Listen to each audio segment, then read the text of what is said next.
पूरी सृष्टि में समझने के लिए बहुत कुछ है, लगता है क्या क्या समझोगे, लेकिन जिस तरफ आपने कदम बढ़ाया है तंत्र को समझने के लिए, जिस दिन तंत्र को समझ जाओगे उस दिन बाकी कुछ समझने नहीं जाना पड़ेगा। आंख बंद करोगे वो सब समझ में आ जाएगा, जिसकी तरफ ध्यान लगाओगे वही समझ में आ जाएगा, यानी सब समझा हुआ रहेगा। कुछ भी समझने के लिए नहीं जाना है, यहीं बैठे बैठे समझो, सब कुछ देख लो।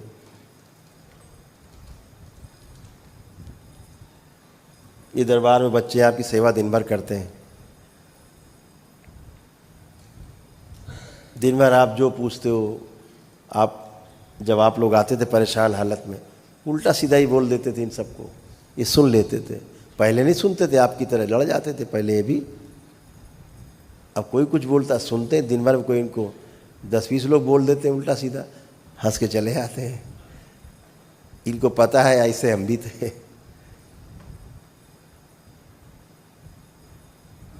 हमसे बताते हैं, कभी दुखी हो जाते हैं, गुरुदेव उसने ऐसा बोला, तो हम दिखाते हैं इनको कि देखो किसने बोला। जो बोला वो तो, जिसको समझ रहे वो तो अंगूठे में बंधा हुआ है, जो बोल रहा है वो गंदगी है, उसका काम ही यही बोलना गंदा गंदा।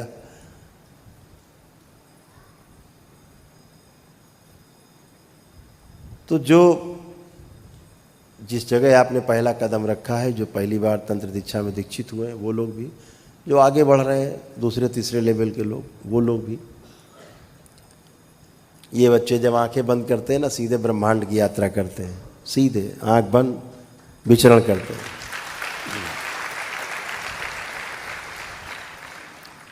ये इतने भारी हो गए इसलिए आपकी बातों को सुन लेते हैं। लोग आते हैं उल्टा सीधा बोल देते हैं, ये सुन लेते हैं। क्यों? अनुभव है इनके पास, हर चीज़ को समझने की शक्ति भी है, देखने की भी शक्ति है। तो जिस दिन आपको अनुभव होते हैं, सुंदर समय होता है। किताब पढ़ लेने से ज्ञान नहीं होता है, सूचना मिलती है केवल आपको। और आजकल बड़ी प्रथा चल गई है, जो पढ़ लिख के परीक्षा दे के पास हो जाए उसको लोग ज्ञानी मान लेते हैं। ज्ञानी नहीं, और रट्टू तोता है। अभी रट्टू तोता है।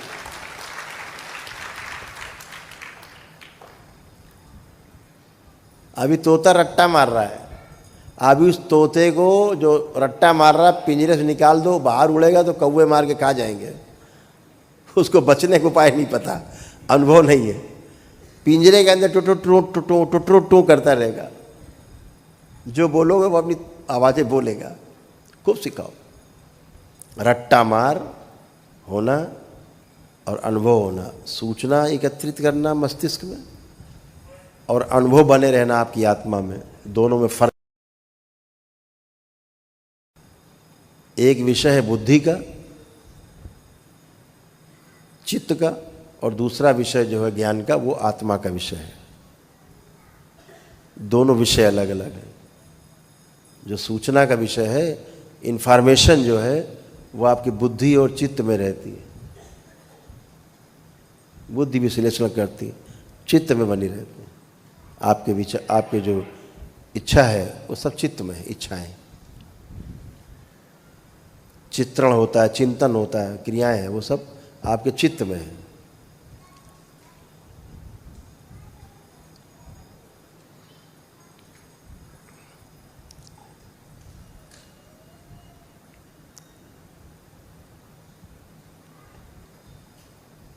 तो वो इन्फॉर्मेशन की जगह है, स्मृति बन गई, इन्फॉर्मेशन है।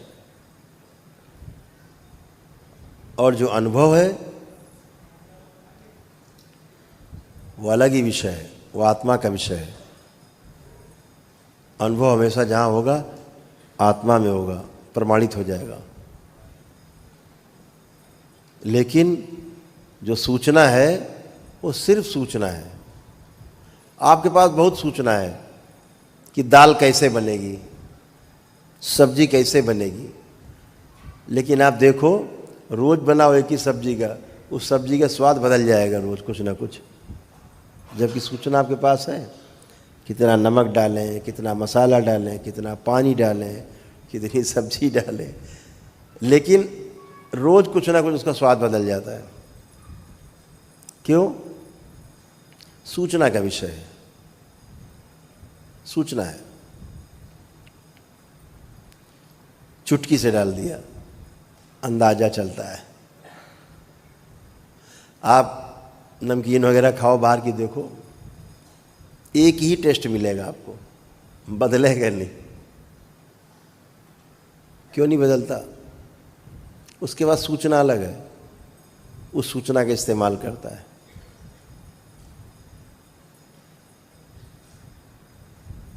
तो सूचना का भी अपना एक महत्व है।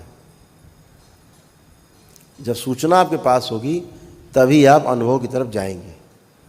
आपके पास जब सूचना है कि 84 लाख बंधन जो योनियों के बंधन है जन्म मरण के, उससे कैसे मुक्त हुआ जाए, समस्या है, तो सूचना है ना आपके पास, तभी तो आप जा रहे हैं उस तरफ, कदम बढ़ाया आपने अनुभव के लिए।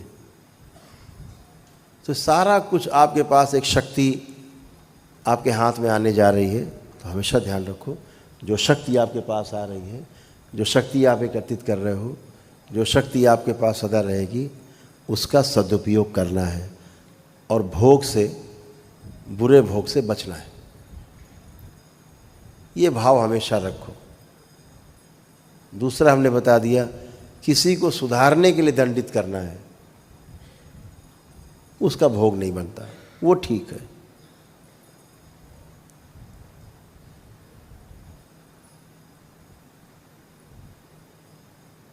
तो इस बात को हमेशा गांठ बांध के रखना है कि हमें जो भी करना है शुभ करना है। सभी लोगों में अपने बच्चों को देखना, अपने परिवार को ही देखना है कि मेरा ही परिवार जैसा है, मेरा ही परिवार है। आप हमेशा ध्यान रखो, इस पूरे सृष्टि में अगर आज कहीं इस पूरी सृष्टि में एक तारा टूटे कहीं से, उसका पूरी सृष्टि पर फर्क पड़ता है, पूरे ब्रह्मांड में एक हलचल होती है। एक ज्वालामुखी कहीं फटता है, उसका असर पूरी दुनिया में होता है। एक एटम बम कहीं फट जाए, उसका असर पूरी दुनिया पर है। ऐसे नहीं कि हिंदुस्तान में अपने फोड़ लिया तो कोई बात नहीं, हिंदुस्तान में फोड़ा है, ऐसा नहीं है, पूरी दुनिया पे असर है। आप पहाड़ काट देते हो, उसका असर पूरी दुनिया पे। एक पेड़ काट देते हो, एक पेड़ काटने का भी असर पूरी धरती पर है। जो सबसे बड़ी जड़ चीज है वो वृक्ष है।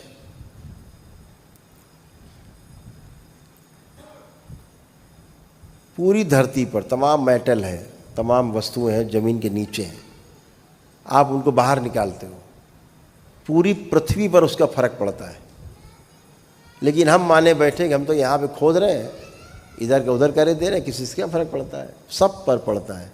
धरती पर अगर 750 करोड़ मनुष्य है, ये 750 के 750 करोड़ मनुष्य पर उसका प्रभाव पड़ता है। पूरे जीव जगत पर उसका प्रभाव पड़ता है, पूरे वनस्पति जगत पर प्रभाव पड़ता है, और पूरे पदार्थ जगत पर भी उसका प्रभाव पड़ता है। क्योंकि हम कण कण में जुड़े हैं और कण कण हमसे जुड़ा हुआ है। इसीलिए कहा गया है कि कण कण में भगवान।